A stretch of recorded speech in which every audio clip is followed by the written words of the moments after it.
하나님의 말씀 사무엘상 4장 12절로 22절 말씀입니다. 당일에 어떤 베냐민 사람이 진영에서 달려나와 자기의 옷을 찢고 자기의 머리에 티끌을 덮어 쓰고 실로에 이르니라. 그가 이를 때는 엘리가 길 옆에 자기의 의자에 앉아 기다리며 그의 마음이 하나님의 괴로 말미암아 떨릴 즈음이라. 그 사람이 성읍에 들어오며 알림에 온 성읍이 부르짖는지라. 엘리가 그 부르짖는 소리를 듣고 이르되 이 떠드는 소리는 어찌 됨이냐. 그 사람이 빨리 가서 엘리에게 말하니 그때에 엘리의 나이가 98세라. 그의 눈이 어두워서 보지 못하더라. 그 사람이 엘리에게 말하되 나는 진중에서 나온 자라. 내가 오늘 진중에서 도망하여 왔나이다. 엘리가 이르되 내 아들아 이 일이 어떻게 되었느냐. 소식을 전하는 자가 대답하여 이르되 이스라엘 블레셋 사람들 앞에서 도망하였고 백성 중에서 큰 살육이 있었고 당신의 두 아들 흠니와 비느하스도 죽임을 당하였고 하나님의 괴는 빼앗겼나이다. 하나님의 괴를 말할 때에 엘리가 자기 의자에서 뒤로 넘어져 문 곁에서 목이 부러져 죽었으니 나이가 많고 비대한 까닭이라. 그가 이스라엘의 사사가 된 지 40년이었더라. 그의 며느리인 비느하스의 아내가 임신하여 해산 때가 가까웠더니 하나님의 괴를 빼앗긴 것과 그의 시아버지와 남편이 죽은 소식을 듣고 갑자기 아파서 몸을 굽으려 해산하고 죽어갈 때에 곁에 서 있던 여인들이 그에게 이르되 두려워하지 말라. 내가 아들을 낳았다 하되 그가 대답하지도 아니하며 관념하지도 아니하고 이르기를 영광이 이스라엘에서 떠났다 하고 아이 이름을 이가봇이라 하였으니 하나님의 괴가 빼앗겼고 그의 시아버지와 남편이 죽었기 때문이며 또 이르기를 하나님의 괴를 빼앗겼으므로 영광이 이스라엘에서 떠났다 하였더라. 아멘. 사무엘상 4장 12절로 22절 말씀을 통해서 돌비석을 우상으로 만든 하나님의 백성들이라는 제목으로 말씀의 은혜 나누려고 합니다. 우리가 출애굽기 사무엘상 4장 1절로 11절 말씀을 통해서 이스라엘 백성이 의지하는 것은 여호와 하나님이 아니라 돌 비석이었다라는 것을 우리가 몇 주 전에 이 말씀을 통해서 은혜를 나누었습니다. 우리의 믿음이 거짓 믿음인지 진실된 믿음인지는 항상 믿음의 시련이 고난이 닥칠 때 검증받습니다. 하나님은 때로 우리의 삶에 풍랑을 일으키셔서 우리의 위기 가운데 처한 믿음이 진실된지 혹은 고난을 통해서 고난 중에라도 여호와 하나님의 이름을 부르고 의지하는지 진실된 것 믿음인지 거짓된 믿음인지를 하나님은 때때로 시험하십니다. 이 사무엘 시대에 엘리 제사장이라는 사람이 40년 동안 제사장으로 섬겼어요.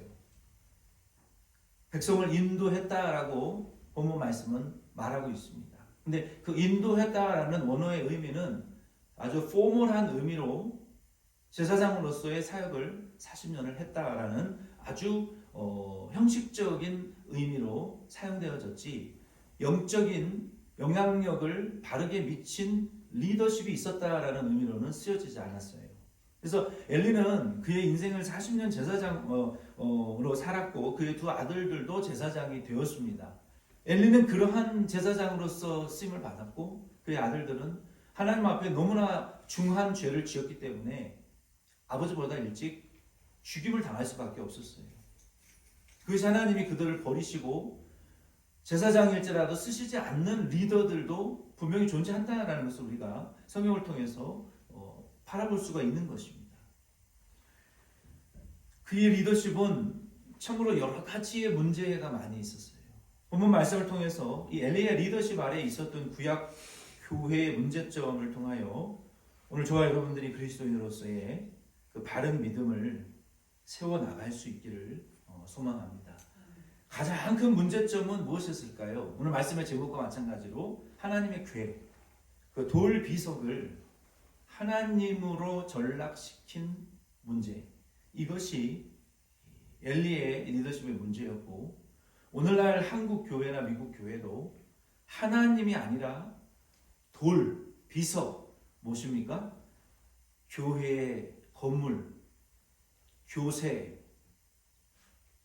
교회의 외부적인 자랑거리들을 하나님처럼 의지하고 사는 리더들, 또 그 큰 건물 아래 갇혀서 대형 메가 교회 안에 군중 속에 갇혀서 하나님에게 무엇인가 대단한 일을 하는 것 마냥 착각하고 껍데기만을 붙들고 살아가고 있는 엘리 시대와 같은 그리스도인들과 리더십의 문제가 오늘날 이민교회 안에서도 너무나 큰 문제점으로 대두되어지고 있다는 것입니다. 엘리 시대의 이러한 문제점들은 진정한 하나님을 의지하고 예수 그리스도를 믿는 진정한 믿음이 아니라 돌비석을 믿는, 껍데기를 참으로 쫓아가고 있는 우상으로 만든 그 문제가 가장 큰 문제였다는 거예요. 오늘 저와 예배드리시고 있는 저와 여러분들은 한번 여쭤보겠습니다. 저와 여러분들은 엘리와 같은, 엘리 시대의 성도들과 같은 믿음입니까? 우리가 돌비석이 휘황찬란하지 않고 조그맣고 별 볼 일 없는 건물과 교세와 교회 일을 할지라도 저와 여러분의 믿음은 사무엘과 같은 진실된 껍데기가 아니라 진심으로 우리 예수 믿는 그리스도인들이 저와 여러분들이 될 수 있기를 예수 이름으로 축원드립니다. 12절로 22절 말씀 전체 말씀을 우리가 간략하게 좀 먼저 내용을 좀 살펴보겠습니다. 도대체 무슨 일이 일어난 것입니까? What happened? The Eli to the Eli. 엘리의 가문에 도대체 무슨 일이 일어났던 거예요? 엘리의 가문에는 우리가 한국말로 웃프다라는 단어가 있어요. 웃프다. 무슨 말입니까? 그렇죠. 여러분 슬프다라는 게 표준어잖아요. 근데 웃프다라는 말이 있어요. 그러니까 슬픈데 웃겨. 결말이 웃긴데 왜 이렇게 눈물이 나지? 그런 영화들이 있잖아요. 근데 참 인간이 간사한 게요. 웃기기만 하면은 행복하지 않아요. 슬프기만 해도 행복하지 않아요. 이게 웃기면서 슬프고 슬프면서 웃겨야 행복을 느낀다는 거예요. 인간이라는 존재가. 이게 참 이상한 거예요. 사람의 감정이. 웃프다. 근데 오늘 제가 이 엘리의 가문을 묵상하면서 그런 단어가 생각나는 거예요. 엘프다. 엘리의 가문처럼 슬프다. 웃프다. 어떻게 이렇게 슬플 수가 있지? 어떻게 이렇게 비참할 수가 있지? 그 결말이 참 엘퍼요, 엘퍼. 저 여러분들은 엘픈 사람들 되지 않기를 예수 이름으로 부탁을 드립니다. 네. 엘리 가문처럼 슬픈 가문 되지 마세요. 엘리 가문의 이 슬픈 이야기는 그들이 여호와의 영광보다 돌덩어리를 하나님처럼 붙잡았기 때문이다라고 볼 수가 있어요.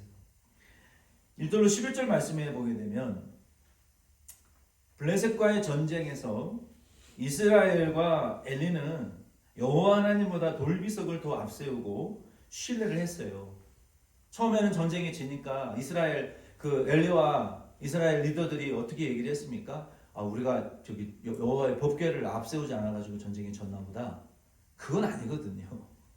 우리가 하나님 앞에 회개는 안 하고 십자가 목걸이를 앞세우면서 예수의 이름으로 물러가라 한다고 문제가 해결되지는 않아요. 죄인 자기 인품은 고치지 않으면서 교회 와서 철야기도 한다고 남편이 아내가 부모 자식이 나와의 갈등의 문제가 해결되지는 않습니다. 아멘이십니까? 그거는 껍데기에 불과한 거예요. 하나님이 우리에게 진정으로 바라는 것은 철야기도가 아니라 가족 앞에 무릎 꿇고 자기의 죄를 행동으로 고치는 것을 원하시는 거예요.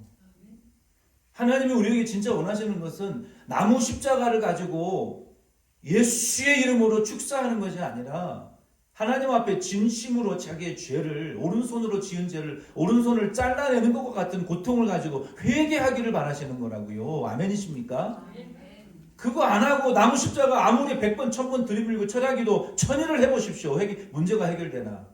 하나님 안 들으시고 귀를 막으시겠다고 말씀하셨어요. 너희들이 상처 준 자들의 사람들의 호소가 내게 들리는데 그들의 아벨의 피가 흘려졌는데 내가 너희들을 용서하겠냐. 그 아벨의 피를 닦아주고 너희들의 행동과 말로 지은 죄를 주워담고 회개하고 인격과 행위를 고치면 내가 너희의 기도를 듣고 너희의 금식이 치료가 급속히 임하게 될 것이다 라고 말씀하지 않으셨습니까? 그게 진실된 것이죠. 이들은 엘리의 문제는 바로 그런 거였어요. 전쟁에 법궤를 앞세운다고 이기는 건 아니에요. 법궤는 조각목을 금으로 싼 그 나무 상자 속에 아론의 쌍난 지팡이와 만나를 담은 금항아리와 모세가 두 번째 받은 돌비석이 들어있었을 뿐이에요. 그것을 통해서 그들이 하나님을 마음으로 전심으로 사랑하고 그의 말을 청종하기를 원하셨던 것이지 그 돌비석과 나무 쪼가리를 우상으로 만들기를 하나님은 원치 않으셨던 거예요. 그건 아무것도 아닌 거예요. 교회도 어떤 교회는 PPT, 파워, 빔 프로젝트 때문에 빔 프로젝트가 제일 잘 보이는 이 십자가 자리에 있던 십자가를 옮기네 만해해서 교회가 쪽이 갈라지고 찢어지고 쌈박질을 하는 거 이거 다 쓸데없는 짓이에요. 이 나무 십자가가 오른쪽으로 가든 뒤로 가든 무슨 의미가 있습니까? 아무 의미 없다는 거예요. 그런 거 가지고 갑론을박할 필요가 없습니다. 그거는 신앙이 아니에요. 개인의 고집이지. 이 이스라엘이 이 법궤를 앞세웠음에도 불구하고 12절로 22절에는 완전히 괴멸되잖아요. 그러면 하나님의 법궤의 능력이 가짜였나요? 그게 우선되어질 게 아니라는 것이죠. 거기에 무슨 신령한 영험한 능력이 있는 것이 아니라는 거예요. 12절로 20절, 22절 말씀까지 보면은요, 제가 말씀을 봉독할 때 느끼셨겠지만, 여호와의 궤, the ark of the Yahweh, the Lord God, 이게요, 구절이 몇 번 나왔습니까? 6번이나 등장합니다. 12절로 22절 말씀에 여호와의 법궤가 6번 등장해요. 여호와의 이름은 한 번도 안 나와요. 그게 여호와의 법궤 돌비석이 우상화되었다는 증거예요. 돌만 붙잡았던 엘리 제사장 한 사람의 잘못된 리더십으로 인하여 그 영광스러운 은혜의 직분을 결국은 빼앗겨버리고 맙니다. 그의 잘못된 리더십으로 인하여 두 아들이 죽었고요. 그 주변 사람들에게는 두 아들들은요, 성전에서 봉사하는 여자들을 강간하고 성도들의 재물을 하나님의 것을 뺏어먹고 씻을 수 없는 상처와 고통을 주는 정말 나쁜 아들들이 되었죠. 남에게 고통을 주고 수치를 주는 아들들이 되어버렸어요. 이게 정말로 우리가 이 세상 떠날 때 고통스러울 것 같아요. 내가 낳은 자식들이 남에게 수치를 주고 고통을 주는 자식들이 되어졌다? 와, 그 편안하게 눈 감을 수 있겠어요? 못 감아요.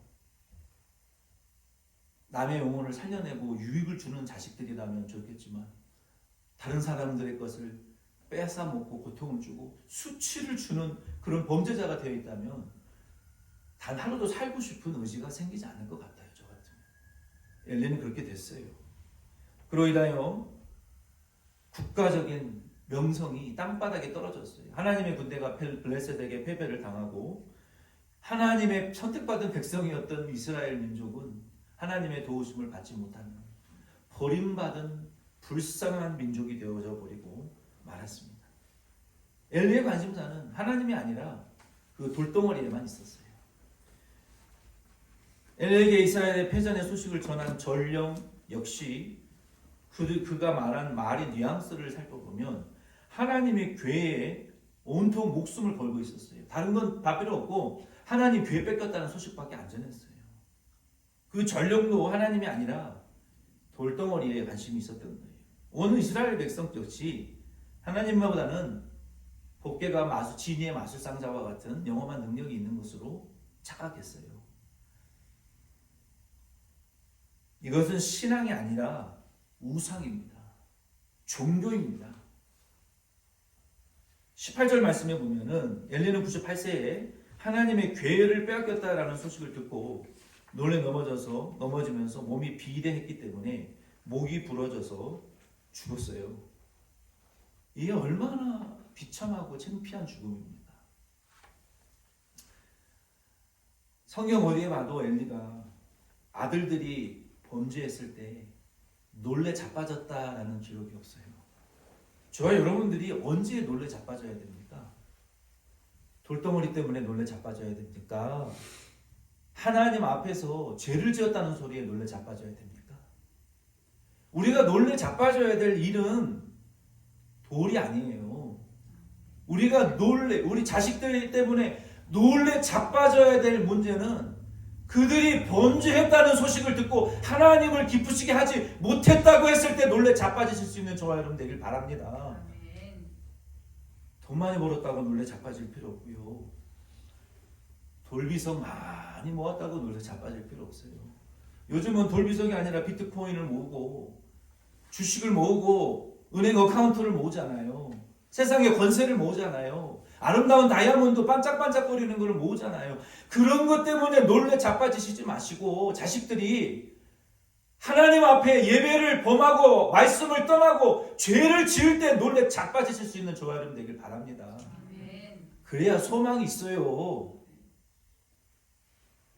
19절에 보면은 엘리의 며느리도요. 다른 것 때문에 갑자기 상고가 임하잖아요. 엘리가 죽고 자기 남편이 죽고 하나님의 교회가 빼앗겼다라는 소식을 듣자 갑자기 진통을 하고 해산을 하고 아들을 낳았다고 그랬는데도 주변 사람이 관심도 안 갖고 이드카봇 여호와의 영광이 우리 가운데 떠나갔다 라는 이름을 아들에게 지어주고 자기도 죽었어요. 얼마나 엘픈 이야기입니까? 엘리와 그 두 아들들의 죽음은 사무엘상 2장 말씀에 여러 차례 예언된 대로 하나님의 뜻이었어요. 그러나 정말로 아이러니한 것은 엘리 가문의 제사장의 직분이 유지되었다는 거예요. 와, 이게 진짜 고통스러운 거예요. 하나님이 쓰시지는 않는데 버리셨는데 여전히 제사장이라니 이게 웬 말입니까? 오늘 이 말씀을 통해서 우리의 삶에 이 말씀을 좀 적용해 보려고 합니다. 오늘 이 말씀을 통해서 저와 여러분은 오늘 우리가 불렀던 찬양 뭡니까? 다 찬양하여라. 전능왕 오셔서 이 찬송에 보면은 전능왕 오셔서 주 이름 찬송케 하옵소서 영광과 권능의 성부여 오셔서 성삼위일체께 한없는 찬송을 드립니다.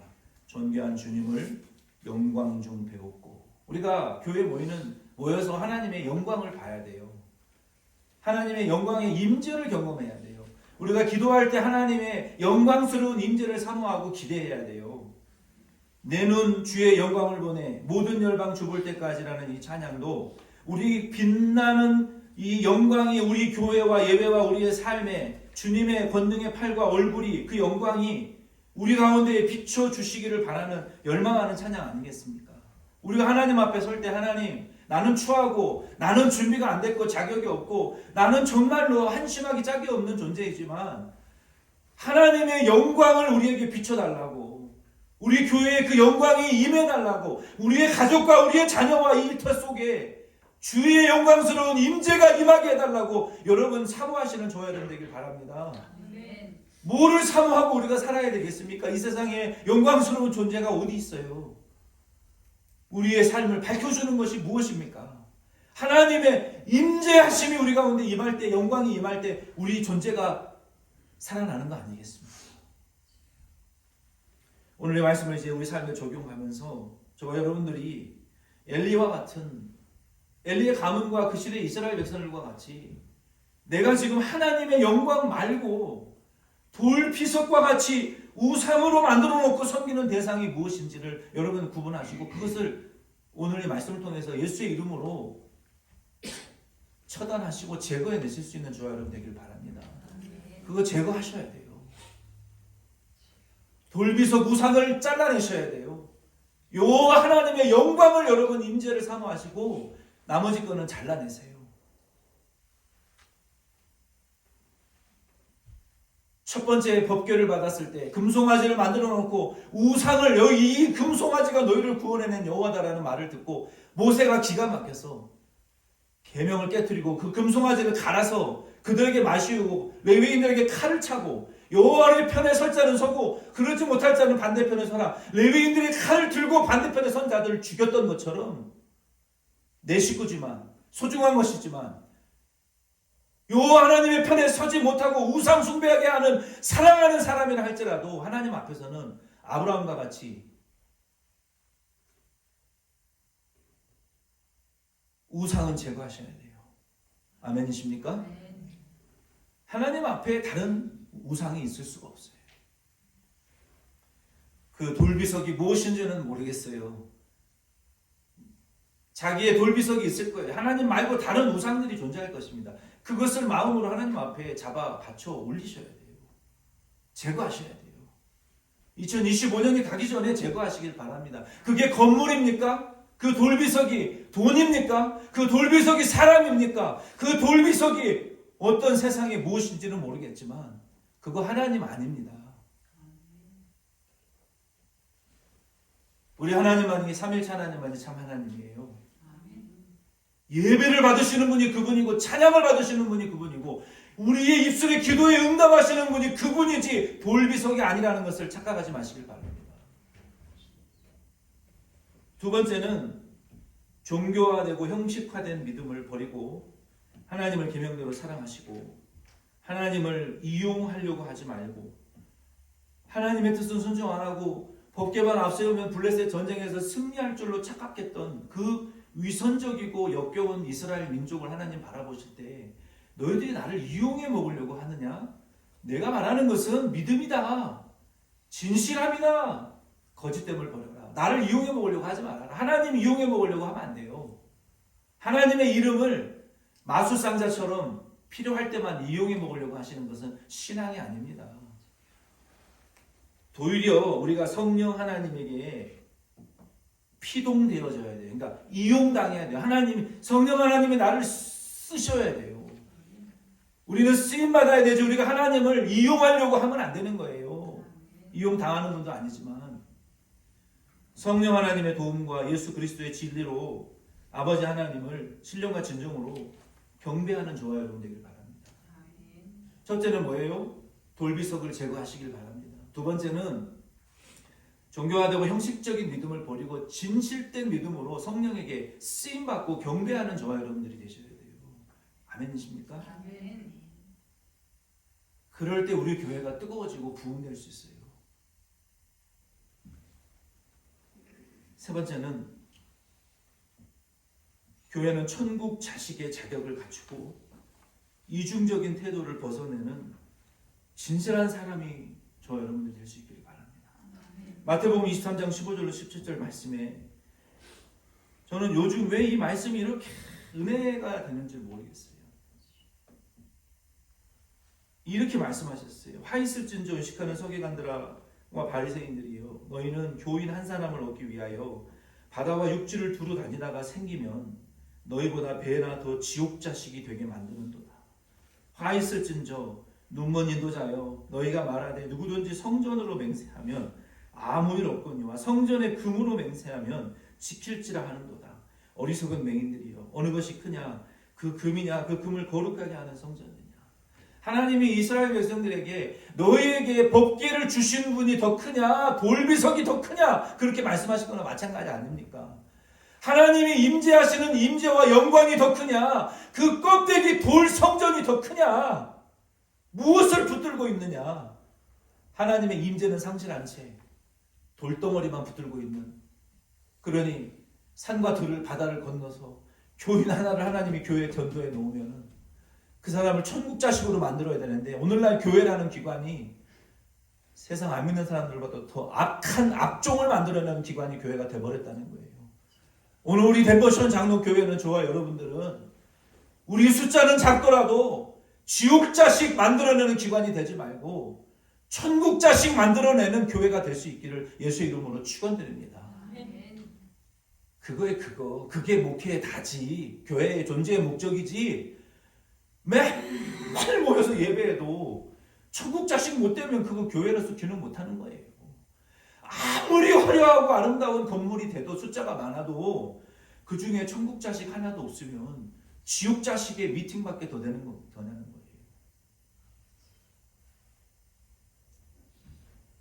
오늘 이 말씀을 통해서 저와 여러분들은 우리는 여호와의 영광을 사모하시고 돌비석의 우상을 잘라내시고 하나님 경배하시고 천국 자식, 지옥 자식이 아니라 천국 자식 내가 되고 나도 천국 자식 배출해 낼 수 있는 그런 저와 여러분 되기를 예수 이름으로 축원드립니다. 아멘.